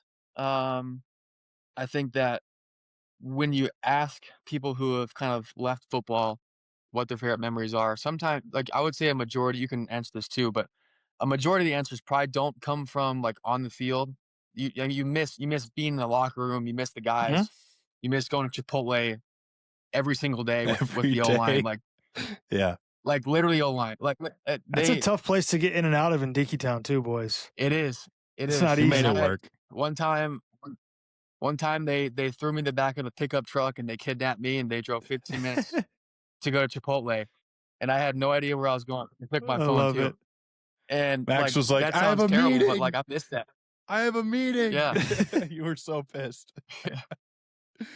And like that's the stuff that you just remember and you miss. And on the field, I would say, immediately after, winning USC, going over to hug Quinn, kind of still, like, processing what happened. I felt like I was still in the moment, like, okay, like, we just beat a ranked team. The crowds come on the field, like, what do I do? So I just went over to hug Quinn, like, good job, buddy. Like, let's get on for the next one. And, when I went in the locker room, I feel like I was ready to go to the next week because there was just so much that happened right away where I'm like, I can't take all this in. I'm going to block it out and just go to the next game. So I remember just getting, like, Carroll came over, one of our media guys, and, Great like, guy. I didn't Great at his job. Carroll's great. And I'm like, he, like, grabs my arm. He's like, follow me. I'm like, why are you grabbing me? He's like, just trust me. And so he's grabbing me, yanking me through the students. And I'm like, this is what Big Ten football is all about, man. You go do the interview on the field, like, with the student section around you. Like, that's classic Big Ten ball. So that's probably my favorite football memory we had. So I feel like I could name so many memories, but I feel like a lot of my memories would come more in the locker room with my friends and my teammates than on the field. That's great, man. I love it. Shout out to Carl. Tanner, do you have a favorite memory from the Gophers? Oh, man, I think it's very similar with you. I think probably my favorite on the field memory was, when we beat Penn State. I mean, Yeah, that was a great moment. I was playing against a guy, Sean Clifford, guy who I played against in middle school, and he got the offers that I thought I deserved, right? He got all the Big Ten offers. I was getting MAC offers, and then ended up at Minnesota, and we beat them. But I think a lot of it is off the field stuff, right? That's the stuff you miss, just from football, right? And part of the cool thing with Quinn and I doing, the honorable mentions is we get to still do this together, right? Obviously, Quinn and I, it's fun. He turned me down the first time to play with me, but that's okay. Came back and made it happen. But I think a lot of it is, and I would say that's probably most guys when you get out of football is, it's the locker room, the little moments that you probably can't even tell in a podcast, or you might forget about them, then you remember them one day, and it's like, oh, that was sweet. That was such a fun moment. So probably very similar. But I just want to say before Quinn keeps going into it, what you did to see kind of how you, obviously as an alumni, what you did, your you know, you had 1 year starting at the U, but just to set up kind of like that handoff to Drake, Yeah. man, I think that's underrated and shows like I don't know what you want to do after your 15-year or whenever your NFL career is done, but that just shows me, man, if you want to get into coaching, you'd be great at it. I'm sure you've had a lot of people tell you that, but Mhm. I want to thank you as an alumni for what you did for Drake and just for the betterment of Gopher football, you know, and all that. So thanks, man. And obviously what you continue to do with the Vikings and you know what you'll do for the rest of your NFL career. Huge Max Brosmer guys over here at the Honorable Mentions podcast. We're huge Brosmer guys. That Huge. Minnesota accent Yeah. never ceases to get me. Appreciate you, Well, Tanner. I appreciate it. That means a lot, man. Yeah. A lot. I think the state can echo what Tanner said there. I mean, they love you, right? Like from the Gophers to now the Vikings, like when you first stepped on the field in preseason or even regular season games, real time, like you could tell at US Bank Stadium, the crowd was going nuts because they love you around here. Talk about your transition to the Vikings and how, like, you know, you're a familiar face to the fans, and you know just how fun that is. Yeah. So when I found out that I wasn't going to be drafted on draft day, which was tough because it reminded me of recruitment again, dude. It was like Mm. I feel like I should be here, getting drafted in these spots to these teams, and there goes me again, like thinking too far in the future and getting off of my path, and like I just said not to do, but it happens. Even you have to remind yourself to kind of get back to the foundation. And so when that didn't happen, I was distraught. Like I felt like it really hurt. But immediately after, I got a call from a couple teams, but from the Vikings, and I heard so much. I had met the staff a couple times already for the pro day before we had our pro day, and then our pro day. Mhm. So I had met them twice, and um, I went back to what I knew, which was choosing the right people, and that hadn't steered me wrong for my career. New Hampshire and then Minnesota, choosing the people, and then coming to the Vikings and choosing the people. And it's it's crazy how much it's aligned because Minnesota has the same people as well. Like the Vikings staff in general, the coaching staff, the people in our organization, everyone from ops to communications to IT, to our chefs that make us food every day. They are top notch people, and it's so representative of the Minnesota community. Um, it's crazy how much it's aligned, and I couldn't be happier after I found out that I was going to be coming undrafted to the Vikings. Because I felt really good about the people, the Viking staff, but also just good about the community that I was coming into. Um, had I gone somewhere else, I don't really know what I'm stepping into, but I felt like I knew what I was stepping into here. And I felt like I had faith that this was the spot for me to go to. And as an undrafted guy, obviously you decide where you want to go. And I had a couple options where I wanted to, where I had the option to choose where to go, and I felt like my heart and just everything inside me and the people around me that I trusted to help make a decision were like, this is a really good spot for you to go to. So trusted that and just rode with it. Quick story that I got to tell Tanner, um, and this pertains to the Minnesota fans. Max was back in Minneapolis for was it a 30 visit when we went out to dinner with Danny? So he was Yep. here for a visit. Danny and I trained in Minneapolis, so we were around. Danny Strigo and I went out to dinner with Max. Max and I are parking the truck. We see a bunch of people walking around in cowboy boots and cowboy hats, and we're like, what the heck's going on? So we look it up, and Tyler Childers is playing down the street. So after dinner, we bought tickets. At dinner, we bought tickets. So yeah, Kentucky boy for you, Tanner. That's right. But at dinner, we bought tickets, and then we went to the concert. Max is wearing like a Minnesota hoodie, Minnesota hat. Like everyone recognized Max at this concert, and he just felt like a total douche. I thought it was hilarious because everyone was coming up to him and like, Max, I love you. Can I get a picture? Can I get a picture? I was the one taking the picture. No one wanted a picture with me. They wanted the picture with Max. And That's hilarious. They're like, oh, of course this guy shows up with all Minnesota stuff on. He wants everybody to know him, right? You know, I felt No, I'm terrible. kidding. That's hilarious, dude.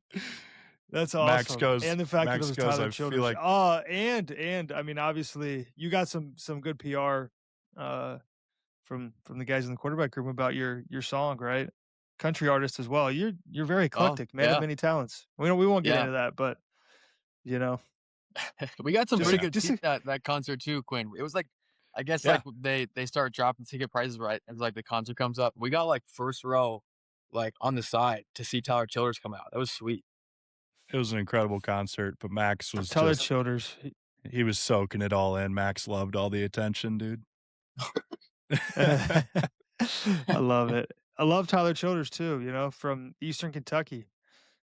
Love Yeah. it. Johnson He's- Johnson great. County. Johnson County. Coal country, baby. Tough people He's in that top part five. of the country. It's where my family's from. So Really? coal country. Yeah. He is. Yeah, my family's from Eastern Kentucky. Tyler Childers. I played my first high school football start was at Pikeville High School. And that's probably 20 minutes from where Tyler Childers grew up, No way. Paintsville. Yeah. That's cool. Yeah. We got to get Childers on the pod, dude. I've seen some guys that I know. Yeah. Who do you think was cooler in high school, Tanner Morgan or Tyler Childers? Most Tanner definitely Tyler Morgan, Childers, for for sure. sure. Hands down. Yeah. Hands down, dude. I was the youngest kid in the school starting quarterback and Yeah. basically just threw it up to Chris Hudson, who's now on staff with Miami, Ohio. Played Nice. with Eric Kaler. Eric Oh, Kaler, really? tight end coach. Yep. Eric Kaler was the offense coordinator when he was there and had a career-ending injury. Now he's a receiver coach. Up and coming ball coach Chris Hudson. Shout out to Wow. Chris Hudson and all the ball coaches on the pod that are listening. Talk about, right? We've got a lot of questions that we could talk about here, and we don't want to waste up, all your time because, believe it or not, you have to come back on. That's Quinn's All right. rules. He said that you have to come back on again If I get whenever a- you have time. If I get a Quinn Carroll signed jersey, I'll come back on. No, if we can get a Max Brosmer Vikings and Gopher signed jersey for whenever we get a studio, that'd be sick. Yeah. We can make that happen. We're Yeah. making honorable mentions growing hats, up, by the like way. it- We'll get you a hat. We are. Oh, we'll nice. We'll make sure we get Yeah. you one. Yeah. You know, Growing I'm a up, hat guy. quarterback transition has kind of happened right in the NFL. We've seen it like when we were growing up. You had Phillip Rivers, Peyton Manning, Tom Brady, Drew Brees, like those guys you emulate and you study, and it's like, man, these guys are awesome. I love Drew Brees because of at that time there was like one or two 6'1" quarterbacks in the NFL, Yeah. and Drew Brees was clearly the most successful. Games change, maybe it's going to go back. Obviously, there's more shorter quarterbacks in the NFL. When you were growing up, was there a guy who you looked up to as like, man, that's the gold standard, right? Whether it's Peyton Manning, Omaha, Yeah. Tom Brady and his subtle pocket movement, Drew Brees and his wide base and incredible accuracy, or is there somebody more recent that you try to look at and kind of emulate your game after, understanding that you're uniquely who God created you to be and kind of the quarterback that you are? Right. Yeah. I think people get sometimes caught up too, like, throughout recruitment, they're like, hey, some people are asking you, who do you emulate your game after? And like, who do you Yeah, right. watch? And like, really the answer should be like, I'm like my own person, but I like to watch and take small things from people and what they do really well and try to do that in my game. So I was a huge Ohio State fan growing up. And I didn't watch a ton of NFL ball until probably, I don't think that I truly got into NFL until my last year of high school, which would have been in 2018-ish, 2019.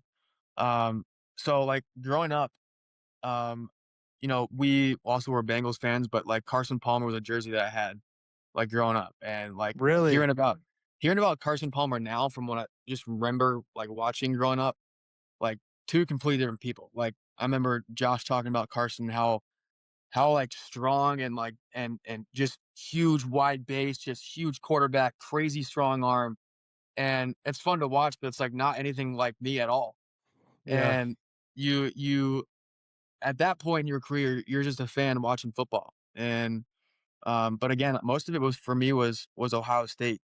And when I got into NFL football, I gravitated and started to watch a ton of Tom Brady film and as much as I could. And I was in New Hampshire, obviously, when I coming out of high school, I went to New Hampshire, and that's like prime time, like throughout high school, Yeah. going to college, watching Patriots, win a ton of games and college was really cool. And like I was around the most obnoxious Patriots fans you could ever imagine and at New Hampshire. My girlfriend being one of them. And so they Hey, Jack like Gibbons, New England Patriot Jack playing Gibbons. right now. And yeah, Jack Gibbons. I got to meet Jack at training camp in joint practices, which is Yeah. pretty cool. Spillane was also a row the boat guy. Yep. Milk Bros. Yep, boat bros. Josh Dobbs, shout out Josh Dobbs from my hometown. That was cool seeing him there too. But Tom Brady was someone that I just loved to watch. I just loved to see how he operated, how he controlled the game. He dictated the flow of every game that he played.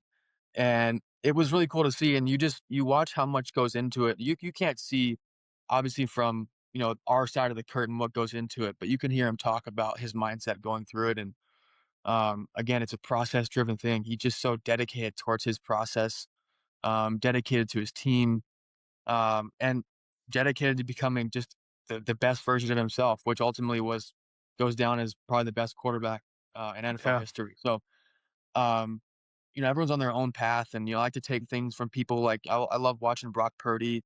I think that he does some really cool stuff in and out of the pocket. What he does mentally, process wise, is really cool. I like watching Aaron Rodgers' mechanics because I'll never be able to throw the ball the way he does, but the way that he's able to rotate off that front leg, dude, is crazy. Just the bounce insane. he can get off his front knee, crazy.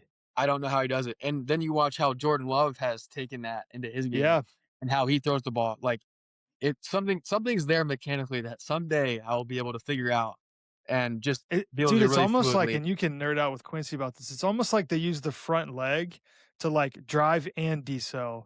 Obviously he's using his back foot to create ground force, but it's like his deceleration's all like up down off the front leg instead of right. More people would be drive turn or hip focused and people overcoach that all the time. It's right? the vector that's going like at an angle down into their front foot that they're able to drive back up through the ball as opposed to the lateral then the rotational force.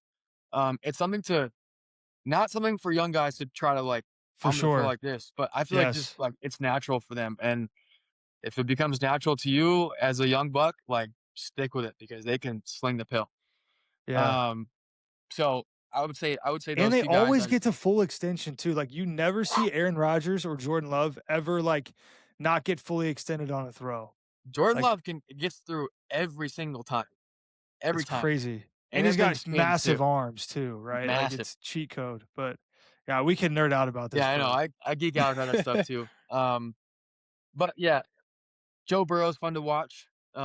Similar how he can, throwing it is one thing in the NFL, but as you continue to go in your career, it's when you watch people how they operate. That's the coolest part. Yeah. Because everyone can in the NFL, everyone can throw the ball, and there's the top 1%ers, and there's a middle pack and like an average pack of like arm strength and arm talent. But the thinkers and the processors are the ones that are fun to watch. I love it, dude. That's awesome. I love hearing you guys nerd Tanner out. was a thinker. Yes.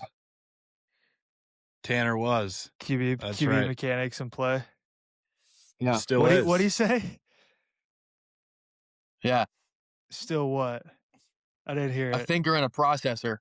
Yeah, I'm an overthinker though. That hurt me early on in my career. You can ask Harbaugh that. I mean, I was trying to figure out how to read the nickel for the alley on Wolf on a slot glance. Oh no, he stepped outside. No, right. There's so much gray in the RPO system. Dude, I think of the quote of the clip of Arch Manning at Texas in their bowl game, and he's like, I'm just gonna stop giving and there's like a subtle art to that of like you have to stop caring about what other people think about you, or like you got to stop worrying about making a mistake or making your coach happy and just go out there and cut it loose and play ball from a quarterback perspective. I see it like even some of the high school guys I work with who are super talented, but like when you have, it's like a personality type. Like when you can just go out there and play and not worry about what even people in the building care about you. And to a degree, I don't want to get over into that, but I mean, it's like you care a lot, but at the same time, like you just need to go play ball and like let that talk for you. And I think there's a subtle art, and obviously like the over processing, overthinking kills quarterback development and kills football development in general, right? And I think quarterbacks that do it, segue, yeah, but I think someone that does it at a really high level is Drake Lindsay. I don't understand. Like, I'm the same way, Tanner. Like, I was always an overthinker. And it's taken me a long time, and still I put a lot of effort into continuing just to trust myself and not have, people aren't gonna, you can't allow other people to dictate, how you play, how you feel about yourself, how you continue to work. And I feel like Drake was, when he came in, I'm like, how is this kid like mentally capable of doing the things that he's doing? Like physically, he's so gifted. Like you've seen Right. him throw, but like he is like he was like a sponge his first year. And the ability for him to soak up information the way he did, with also keeping the mindset of not giving a whatever and just Yeah. continuing to throw the ball. Like sometimes, like, dude, why are you throwing that ball? And he fit it in between 4 defenders, and I'm like, that was an insane throw, but why are you throwing Dude, it? like his dig, the end cut that he threw 2-minute drill against Michigan State off the little dude, high low. yeah, like I don't like You that stop the stuff. clicker, you're like, why are you throwing it here? But at the same time, he had full conviction behind what he was doing, and he threw a Yeah, dot. And you go down and yeah, score, then he has the Heisman yeah, moment, or the stiff arm moment, which yeah. was sweet. We give him crap for that too, dude. Here's a story that didn't get released, but it's a good story. Quinn was there for this one. We had a practice in our stadium at the Gophers, and we were doing like a Rofers scrimmage or something. And for the audience, Rofers is like the younger guys. They're scrimmaging, and Drake was in, and he gets down the field, and they get to like the 3 or 4 yard line, and they're running like our inside zone that we just shoveled to the line of scrimmage, Yeah, which right. I thought was so stupid when I got there, but I realized it actually worked. And shout out Coach Harbaugh for that one. And he pulls it, and he started running to the end zone, and he reaches the ball out and starts running with it like out in front, like he's dancing with the football. Like Deion Sanders. And that's a big no for the Gophers, right? Oh my gosh. Oh yeah, it was bad. And Coach Fleck gets on the big mic, but he's screaming at him because like he's got when he starts talking, all the sound systems are his voice. And he's screaming at Drake. I don't even know what he said, but it was such a young freshman moment. But that's it again. It was like in the moment, he's like, he doesn't care. He's just gonna play football the way he knows, and he was excited. He was celebrating with his team. But unfortunately, he was reaching the ball out, so it was bad. But it was, I will never, Quinn, you were there, and it was so funny in the moment because we're like, oh, it was a cool play, but he screwed up. So I thought it was awesome hilarious. personally. Yeah, it was tough. Personally, like I was a captain on the awesome. team. I should be ripping his ass for that, but I was like, hey, that was sick. Yeah. Not gonna lie. That was awesome. Keegan's like, go get Drake, Max. And I'm like running down to get Drake and like trying to be the first one to tell him that he did something wrong. Right. It was like, it was good funny. coaching. Just good coaching by Keegan there. But like great coaching. he has that, what do you call it? Moxie, but like even like a likability, right? Like you're a very likable guy. Not like you're trying to bend who you are, but like people gravitate towards you. Drake's got that same thing. And I think there's something about quarterbacks that just have that. There's a high level of demand and expectation that they put on their teammates and the people around them, but you're with people so much that you want them to like you, right? That's what you miss. Like I've got a picture here at the top of my thing of Kyle Gurgley, who was Brady, who's the equipment manager, Brady's boss for forever. And he went to Purdue, and we played at Purdue, and there's a picture of us hugging on the TV. And he sent me like a copy of it with a handwritten note, and like I'll never lose that. But it's the relationships and stuff. Yeah. Quinn, any questions you got for Max, and then explain like honor roll if you got anything else for him, and we can get into that. Yeah, let's get into it, dude. So something we do here on the pod is called the honor roll. So each week we come with something that we love, whether that's football related or non-football related. Anything you want, Tanner always gives 2. So we'll have Tanner start, and he'll list off his list. It's because I'm an overthinker, Max. Overthinker. He's got a notes page on his iPhone, writing them down throughout the week so he can rattle them off. But Tanner, will have you start, and then Max, you can go next. I'll wrap it up. But just anything you want to shout out this week. Yeah. First shout out is going to be kind of hinted at earlier. Equipment managers, part of the unsung heroes of football in general, right? They're glue guys. I mean, some of the best people in the world, and they just love football, and their whole heart is to serve the guys in the locker room and the coaches. And so, I think immediately of at Minnesota, Brady, who does a phenomenal Brad White. job in crew. Paul, those guys, Zach Nichols, right? Those guys are awesome. And relationships that I'll keep forever. And I miss those guys. And then my second honor roll is gonna be on the same thing. Guys in the training room. So, AT. So, you got Joe, Sip, right? I mean, we're gonna have Joe on, by the way, Max. I think he's gonna be a great interview. We're Dude, gonna have Joe on. Wisniewski, man. Yeah. I miss Joe. Yeah. So that's my honor roll. And, Max has got me in my feels talking about things you miss about football. And those two things are part of it. The people you create relationships with. So some of the unsung heroes of football that we don't talk enough about, people who are in the equipment room and people in the training room. I love that.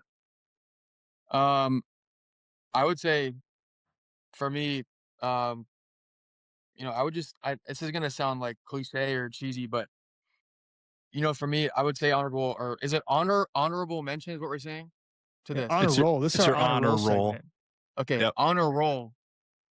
I couldn't. Sorry, it was cut out. So honor roll for me would be the teammates that I've gotten to play with. So I'll give you an example, and you guys are included in that. But the example that I have is I was on a FaceTime last night with one of my receivers from New Hampshire. His name is Brian Espinette.